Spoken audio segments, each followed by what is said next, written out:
భర్తృహరి వైరాగ్యశతకం విషయపరిత్యాగవిడంబనం. న సంసారోత్పన్నం చరితమనుపశ్యామి కుశలం విపాకః పుణ్యానాం జనయతి భయం మే విమృశతః. మహద్భిః పుణ్యౌఘైః చిరపరిగృహీతాశ్చ విషయాః महान्तो जायन्ते व्यसनमिव दातुं विषयिणाम्. अवश्यं यातारः चिरतरमुषित्वापि विषयाः वियोगे को भेदः त्यजति न जनो यत्स्वयममून्. व्रजन्तः स्वातन्त्र्यादतुलपरितापाय मनसः स्वयं त्यक्त्वा ह्येते शमसुखम् अनन्तं विदधति. ब्रह्मज्ञानविवेकिनो मलधियः कुर्वन्त्यहो दुष्करम् यन्मुञ्चन्ति उपभोगभाञ्जपि धनानि एकान्ततो निःस्पृहाः.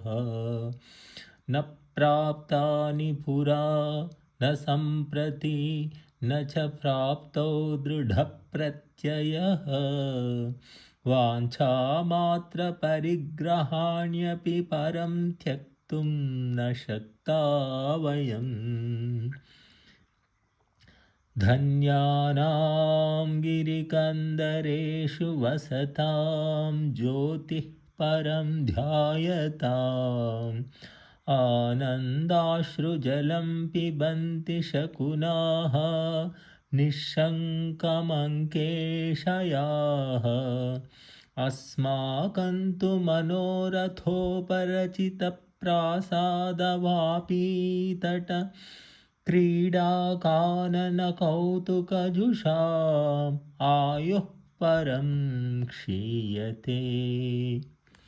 भिक्षाशनं तदपि नीरसमेकवारं शय्या च भूः परिजनो निजदेहमात्रं वस्त्रं सुजीर्णं शतखण्डमयी च कन्था. हा हा तथापि विषयान्न जहाति चेतः. स्तनौ मांसग्रन्थि कनककलशावित्युपमितौ मुखं श्लेष्मागारं तदपि च शशाङ्केन तुलितं. स्रवन्मूत्रक्लिन्नं करिवरशिरः स्पर्धिजघनं मुहुर्निन्द्यं रूपं कविजनविशेषैर्गुरुकृतम्.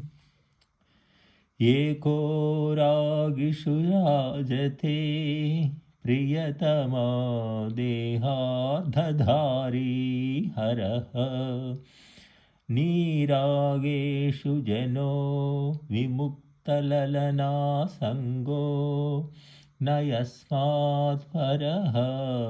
दुर्वारस्मरबाणपन्नगविषव्याधविद्ध मुग्धो जनः शेषः कामविडम्बितान्न विषयान् भोक्तुं न मोक्तुं क्षमः. अजानन्दाहात्म्यं पततु शलभो दीपदहने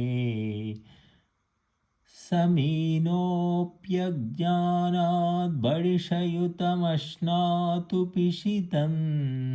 विजानन्तोऽपि एते वयमिह विपज्जालजटिलान् न मुञ्चामः कामान् अहह गहनो मोहमहिमा.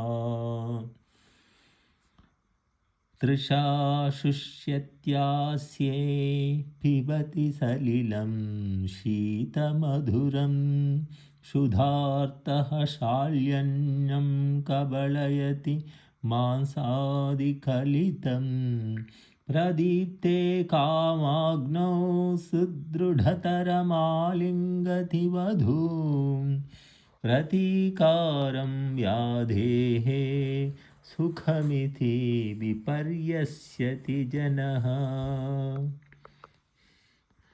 तुङ्गं वेश्म सुताः सतामभिमताः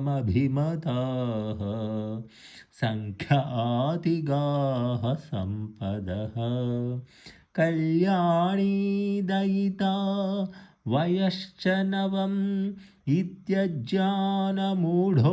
जनः मत्वा विश्वमनश्वरं निविशते संसार कारागृहे सन्दृश्य क्षणभङ्गुरं तदखिलं धन्यस्तु सन्यस्यति धन्यस्तु सन्यस्यति।